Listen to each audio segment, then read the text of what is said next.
केदारनाथ धाम को भगवान शिव के धाम के तौर पर जाना जाता है, लेकिन अगर मैं आपसे ये कहूँ कि केदारनाथ भगवान शिव का नहीं बल्कि भगवान श्री कृष्ण का धाम है तो आप चौंक जाएंगे ना।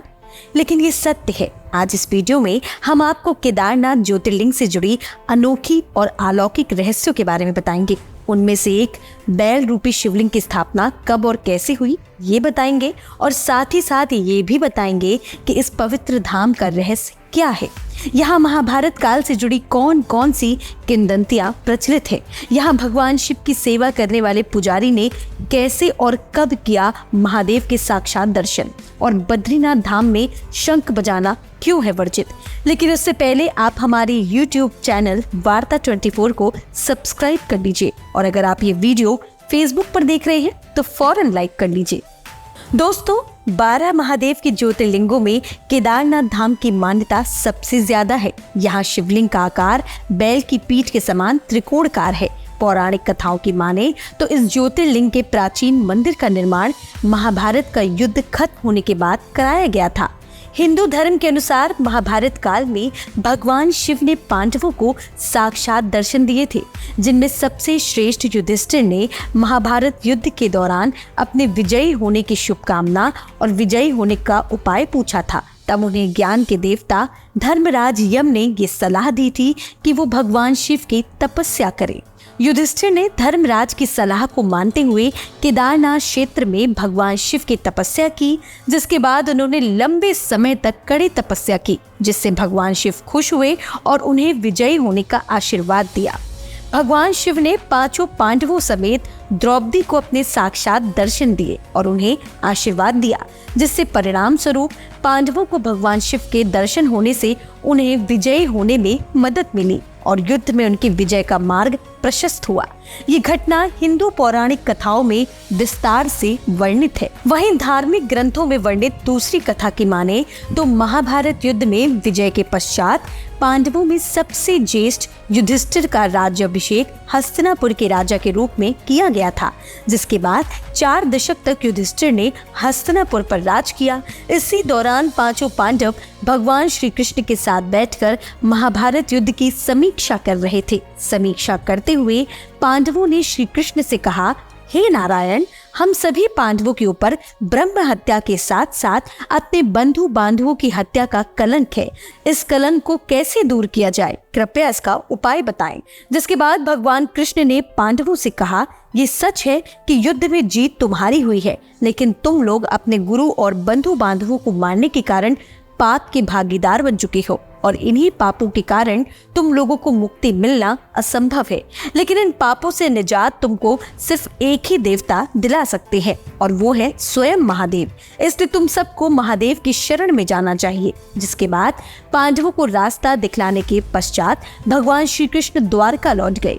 भगवान श्री कृष्ण के बताए मार्ग और अपने पापों के बारे में सोच सोच कर पांडव चिंतित रहने लगे थे और मन ही मन ये सोचने लगे कि किस तरह और कब राजपाट को त्याग कर भगवान शिव की शरण में जाया जाए। इन सब के बीच एक दिन पांडवों को पता चला कि सदैव उनका मार्ग प्रशस्त करने वाले वासुदेव ने अपनी देह त्याग दी है और वो अपने परम धाम लौट गए हैं। ये सुनकर पांडवों को पृथ्वी पर रहना अब उचित नहीं लग रहा था। महाभारत के युद्ध में सभी बंधु बांधव और गुरु पितामह पहले ही पीछे छूट चुके थे और अब तो वासुदेव भी उनके साथ नहीं थे।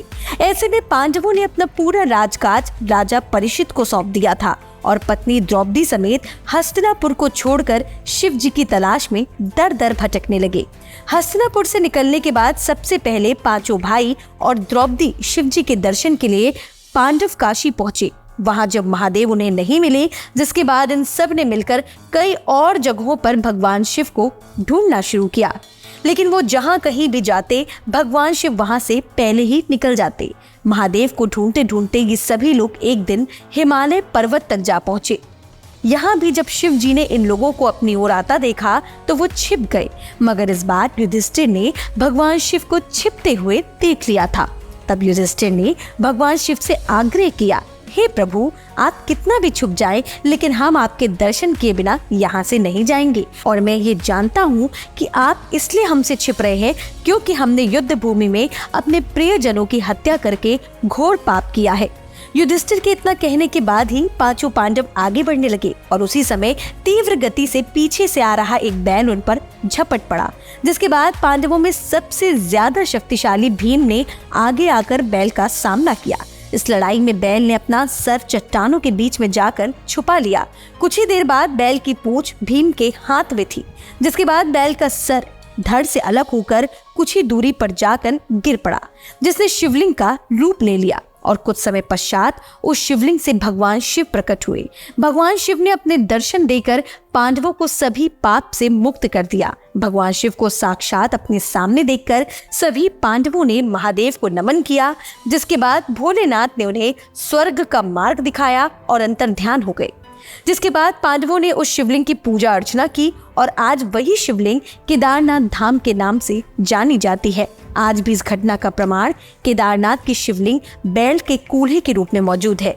दोस्तों, क्योंकि पांडवों को स्वर्ग जाने का रास्ता स्वयं महादेव ने दिखाया था, इसलिए हिंदू धर्म में केदार स्थल को मुक्ति स्थल के नाम से जाना जाता है। और ऐसी मान्यता है कि यदि कोई मनुष्य अगर केदार दर्शन का संकल्प अपने मन में लेकर इस धाम की यात्रा के लिए निकलता है और बीच में उसकी मृत्यु हो जाती है, तो उसे इस पृथ्वी लोक में दोबारा जन्म नहीं लेना पड़ता।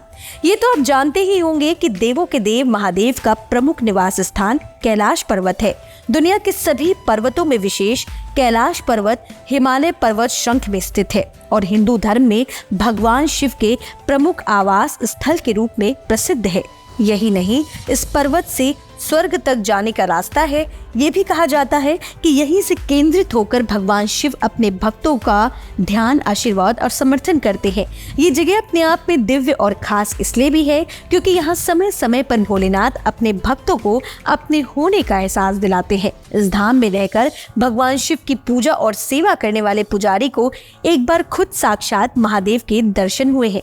महादेव के साक्षात दर्शन करने वाले पुजारी का नाम बागेश्वर लिंग है। ये घटना नेशनल फ्रंटियर मैगजीन में भी छप चुकी है, जिसके मुताबिक पुजारी द्वारा मंदिर के अंदर भगवान शिव के साक्षात दर्शन करने का उल्लेख है। आइए अब हम आपको उस पूरी घटना का उल्लेख स्वयं पुजारी बागेश लिंग से सुनवाते हैं। दोस्तों, बागेश जी के पास भोग मूर्ति थी जो अपने आप में काफी शक्तिशाली मानी जाती है क्योंकि वो अभिमंत्रित होती है। ऐसे ही कई बार कलयुग में महादेव इस धाम में अपने होने का एहसास सच्चे भक्तों को करवाते रहते हैं। साल के 6 महीने हिम से आच्छादित रहने वाले इस पवित्र धाम को लेकर एक और कथा प्रचलित है, जिसके अनुसार हिमालय के केदार श्रृंख पर भगवान विष्णु के अवतार महातपस्वी नर और नारायण ऋषि तपस्या करते थे। उनकी आराधना से प्रसन्न होकर भगवान शिव प्रकट हुए और ज्योतिर्लिंग के रूप में सदा वास करने का वर प्रदान किया। और अब आपको इस धाम से जुड़ी हम सबसे रोचक और महत्वपूर्ण जानकारी देते हैं। क्या आपको पता है कि राधा और कृष्ण की लीलाओं के सबसे बड़े साक्षी स्वयं भोलेनाथ है?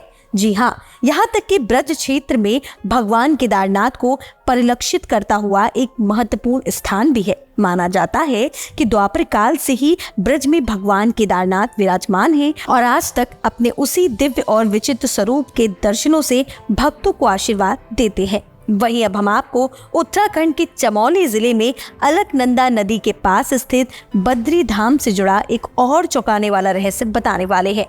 दरअसल 7वीं और 9वीं सदी में बने इस मंदिर में 1 मीटर लंबी शिलाग्राम से बनी मूर्ति स्थापित है। मान्यता है कि इसे आदि गुरु शंकराचार्य ने 8वीं शताब्दी में नारद कुंड से निकालकर स्थापित किया था, पर यहाँ पर आपको शंख बजाना सख्त मना है, जिसके पीछे की मान्यता है कि जब माता लक्ष्मी बद्रीनाथ धाम में तुलसी रूप में ध्यान कर रही थी, तब उसी समय भगवान विष्णु ने शंखचूर्ण नाम के राक्षस का वध किया था। हिंदू धर्म में किसी भी शुभ काम को करने या समापन करने पर शंख बजाया जाता है, लेकिन भगवान विष्णु ने शंखचूर्ण के वध के बाद ये सोचकर शंख नहीं बजाया कि तुलसी रूप में ध्यान कर रही माता लक्ष्मी की एकाग्रता भंग हो सकती है। और यही वजह है कि आज भी इस बात को ध्यान में रखते हुए बद्रीनाथ धाम में शंख नहीं बजाया जाता। उम्मीद करते हैं आपको केदारनाथ मंदिर से जुड़ी ये जानकारी और इसका पौराणिक इतिहास जानकर प्रसन्नता प्राप्त हुई होगी। इसीलिए आग्रह है कि इसे अपने प्रियजनों और सगे संबंधियों तक ज्यादा से ज्यादा पहुंचाने का प्रयत्न करें। आप देख रहे